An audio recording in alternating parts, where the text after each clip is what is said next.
Hi friends, എല്ലാവർക്കും പുതിയൊരു വീഡിയോയിലേക്ക് സ്വാഗതം. ജാസ്മിൻ പ്രഭാവതിയോട് ചോദിക്കും, പാർവതി ആ സമയത്ത് ആരിങ്ങോട്ട് പറഞ്ഞു വിട്ടതായിരിക്കും എന്നാണ് ആൻറ്റി പറയുന്നത്. വിശാൽ അവളെ പറഞ്ഞു വിട്ടു എന്നാണോ ആൻറ്റി ഉദ്ദേശിക്കുന്നത്? അച്ഛനെ കൊല്ലാൻ നോക്കുന്നു എന്നറിഞ്ഞ് പാർവതിയെ പറഞ്ഞു വിട്ടിട്ട് വിശാലെ കയ്യും കെട്ടി നോക്കിയിരിക്കുമെന്ന് ആൻറ്റിക്ക് തോന്നുന്നുണ്ടോ? അപ്പോൾ പ്രഭാവതി പറയും, ഞാൻ വിശാലിൻ്റെ കാര്യമല്ല പറഞ്ഞത്. അപ്പോൾ വിനയ് ചോദിക്കും, ഗാർഗിയോ ചെറിയമ്മയോ അവളെ പറഞ്ഞു വിട്ടു എന്നാണോ അമ്മ കരുതുന്നത്? അതിനൊരിക്കലും സാധ്യതയില്ല. അപ്പോൾ പ്രഭാവതി പറയും, ഇതിനു മുമ്പും ഇതുപോലെ ഉണ്ടായിട്ടുണ്ട്. എല്ലാം സെറ്റായി എന്ന് നമ്മൾ വിചാരിക്കുമ്പോൾ അവസാന നിമിഷം അവൾ ചാടി വീണ് എല്ലാം കുളവാക്കും. അപ്പോൾ പ്രതാപം മുമ്പ് നടന്ന ഓരോ കാര്യങ്ങൾ ഓർക്കുകയാണ് കേട്ടോ. അപ്പോൾ പ്രഭാവതി പറയും, അപ്പോഴൊക്കെ അവൾ എന്താ പറഞ്ഞത് പ്രതാപ? അപ്പോൾ പ്രതാപം പറയും, അവൾക്ക് ഉദയനുരമ മനക്കണ്ണിൽ കാണിച്ചു കൊടുത്തു എന്ന്. അപ്പോൾ പ്രഭാവതി പറയും, അത് സത്യമാണെന്നാണ് എനിക്ക് തോന്നുന്നത്. അവൾക്ക് അങ്ങനെ ഒരു സിദ്ധിയുണ്ട്. അപ്പോഴാണ് അവിടേക്ക് സുശീല വരുന്നത് കേട്ടോ. അത് പ്രതാപം കാണുകയാണ്. അപ്പോൾ പ്രതാപൻ പ്രഭാവതിയോട് പറയും, നമ്മൾ ഹോം നേഴ്സിനെ വെച്ചതിൻ്റെ ഉദ്ദേശം സുശീലയെ അറിയാൻ പാടില്ല. അപ്പോൾ സുശീല വന്നിട്ട് ചോദിക്കും, 4 പേരും കാര്യമായ ഡിസ്കഷനിലാണല്ലോ. അപ്പോൾ പ്രഭാവതി പറയും, ഞങ്ങൾ പാർവതിയെക്കുറിച്ച് സംസാരിച്ച് നിൽക്കുകയായിരുന്നു. അതിനിപ്പോൾ എന്താ ചേച്ചി ഇവിടെ ഉണ്ടായത്? അപ്പോൾ പ്രഭാവതി പറയും, ഗോപിയേട്ടനെ നോക്കണ്ടെന്ന് അവളോട് നമ്മൾ പറഞ്ഞതല്ലേ. പക്ഷേ വിശാലിനെ ഗോപിയേട്ടനെ പാർവതി തന്നെ നോക്കിയാൽ മതി എന്നാണ്. വിശാലിന് മാത്രമല്ല, ഗാർഗിക്കും രാധികയ്ക്കും, എന്തിന് എൻ്റെ മോൻ വിപിന് പോലും അവളെയാണ് വിശ്വാസം. അതിൻ്റെ കാരണം സുശീലയ്ക്ക് മനസ്സിലായോ? അപ്പോൾ സുശീല ചോദിക്കും, എന്താ കാരണം പ്രഭേച്ചി? അപ്പോൾ പ്രഭാവതി പറയും, ആഭിചാരം. ഉദയനൂരമ്മ എന്നൊരു ദേവിയുണ്ട് അവളുടെ നാട്ടിലെ. ഏതൊരു ദുർദേവിയാണ്. അതിനെ അവൾ ഉപാസിക്കുന്നുണ്ട് എന്നാണ് ഞാൻ അറിഞ്ഞത്. അപ്പോൾ പ്രതാപം പറയും, അവളുടെ കയ്യിലെ ആ ദേവിയുടെ ഫോട്ടോ ഉണ്ട്. അവൾ എവിടെ പോയാലും ആ ഫോട്ടോയും കൊണ്ടുപോകും. ചേച്ചി കണ്ടിട്ടില്ലേ? അവളുടെ റൂമിൽ ഇപ്പോൾ പോയാൽ കാണാം. അപ്പോൾ പ്രഭാവതി പറയും, ആ ദേവിയുടെ മുന്നിൽ ആഭിചാരം ചെയ്താൽ ശത്രുക്കളെ പോലും മിത്രങ്ങളാക്കാൻ കഴിയും.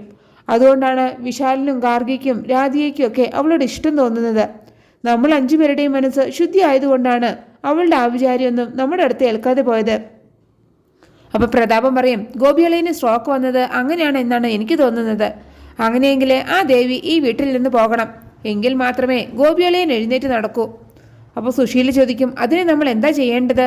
അപ്പോൾ പ്രഭാവതി പറയും, അവൾ ചെയ്യുന്നതിനേക്കാൾ വലിയ അഭിചാരം നമ്മൾ ചെയ്യണം. അതിന് പറ്റിയ ആളെ ഇവിടെ കൊണ്ടുവരണം. അപ്പോൾ സുശീല പറയും, അങ്ങനെയെങ്കിൽ അത് ചെയ്യാൻ ചേച്ചി. കാശ് എത്ര ചിലവായാലും കുഴപ്പമില്ല. മന്ത്രവാദം നടക്കട്ടെ. ഇവരുടെ ഈ സംസാരമൊക്കെ ഗാർഗി കേൾക്കുന്നുണ്ടായിരുന്നു കേട്ടോ. എന്നിട്ട് ഈ വിവരം ഗാർഗി പോയിട്ട് വിശാലിനോടും പാർവതിയോടും ഒക്കെ പറയുകയാണ്. അപ്പോൾ പാർവതി ഉദയനൂരമ്മയുടെ ഫോട്ടോ നോക്കിയിട്ട് ചോദിക്കും, ഇതാണോ ദുർദേവത? ഈ ദേവിയെ ആരാണെന്നറിയോ? ഈ ദേവി പരാശക്തിയാണ്. സത്യമുള്ള ദേവിയാണിത്, ദുർദേവതയൊന്നുമല്ല. അപ്പോൾ ഗാർഗി പറയും, അവർ പറഞ്ഞത് ഞാൻ നിന്നോട് വന്ന് പറഞ്ഞു എന്നേ ഉള്ളൂ പാർവതി. അവരെ ഒരു മന്ത്രവാദിയെ കൊണ്ടുവരുന്നുണ്ട്. നിനക്ക് എന്തെങ്കിലും മുൻകരുതൽ എടുക്കണമെങ്കിൽ എടുത്തോട്ടെ എന്ന് കരുതി പറഞ്ഞതാണ് ഞാൻ.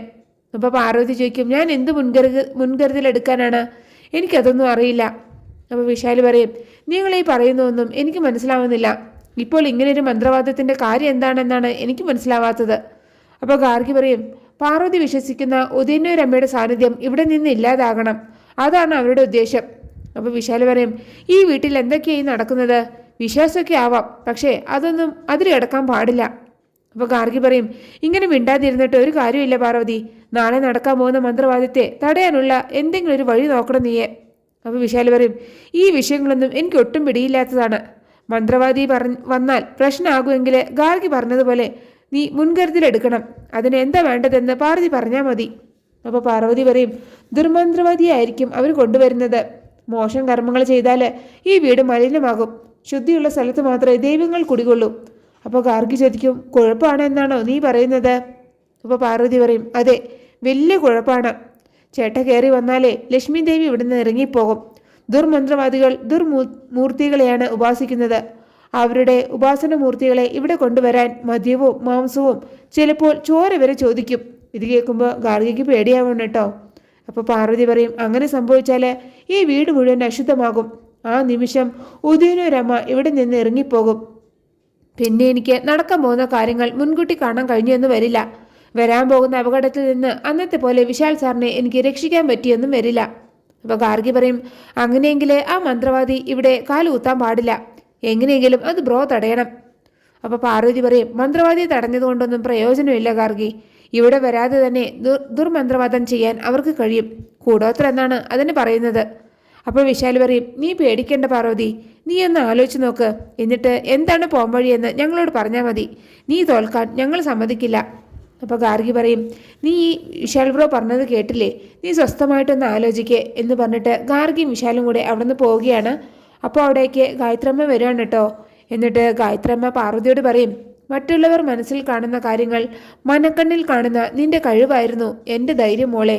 നിന്റെ ആ സിദ്ധി ഉദയനൂരമ്മ നിനക്ക് തന്ന വരമാണ് എന്ന് എനിക്കറിയാം. ഉദയനൂരമ്മയുടെ സാന്നിധ്യം ഇവിടെ നിന്ന് നഷ്ടമായാൽ നിന്റെ സിദ്ധിയും നഷ്ടമാകുമോ എന്നാണ് എൻ്റെ ഭയം. എൻ്റെ ഗോപിയേട്ടൻ ഇന്ന് ജീവനോടെ ഇരിക്കാൻ കാരണം ഉദയനൂരമ്മ നിനക്ക് ആ അപകടം മുൻകൂട്ടി കാണിച്ചു തന്നതുകൊണ്ടാണ്. കാട്ടൂർ ഭൈരവനെ തേടിയാണ് ഇപ്പോൾ പ്രതാപം പോയിരിക്കുന്നത്. അധമ കർമ്മങ്ങൾ മാത്രം ചെയ്യുന്ന ഒരു മാന്ത്രികൻ.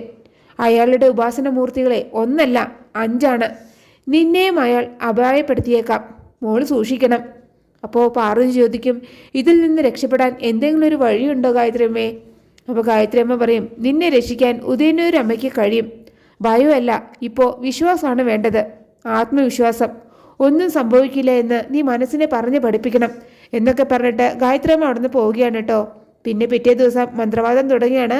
മന്ത്രവാദിയെല്ലാം വന്നിട്ടുണ്ട് കേട്ടോ. ചുറ്റും എല്ലാവരും നിൽക്കുന്നുണ്ട്. അപ്പോൾ മന്ത്രവാദിയെ കാണിച്ചിട്ട് പ്രതാപൻ പ്രഭാവതിയോട് പറയും, ഇതാണ് കാട്ടൂർ ഭൈരവൻ. ഇയാൾ വിരൽ ചൂണ്ടിയാൽ മതയാന പോലും അവിടെ നിൽക്കുമെന്നാണ് പറയുന്നത്. ഒരാളിൽ കുടിയിരിക്കുന്നത് എന്ത് ബാധയാണെന്ന് അയാളുടെ കണ്ണു നോക്കിയിട്ട് ഇയാൾ പറയും. ഞാൻ മുമ്പിൽ ചെന്ന് നിന്നപ്പോൾ തന്നെ ഭൈരവിന് കാര്യം പിടികിട്ടി. പാർവതിയെക്കുറിച്ച് എനിക്കൊന്നും അങ്ങോട്ട് പറയേണ്ടി വന്നില്ല. എല്ലാം അയാൾ എന്നോട് തന്നെ പറഞ്ഞു. ഞാൻ ഞെട്ടിപ്പോയി. ആളെ സൂപ്പറാണ് ചേച്ചി. എന്നാൽ പാർവതി ഇതൊക്കെ കണ്ടിട്ട് പേടിച്ച് നിൽക്കുകയാണ് കേട്ടോ. അങ്ങനെയാണ് ആ എപ്പിസോഡ് അവസാനിക്കുന്നത്. നിങ്ങൾക്ക് എൻ്റെ റിവ്യൂ ഇഷ്ടമായാൽ മറക്കാതെ എല്ലാവരും ലൈക്കും സബ്സ്ക്രൈബും തന്ന് എന്നെ ഒന്ന് സപ്പോർട്ട് ചെയ്യണേ പ്ലീസ്.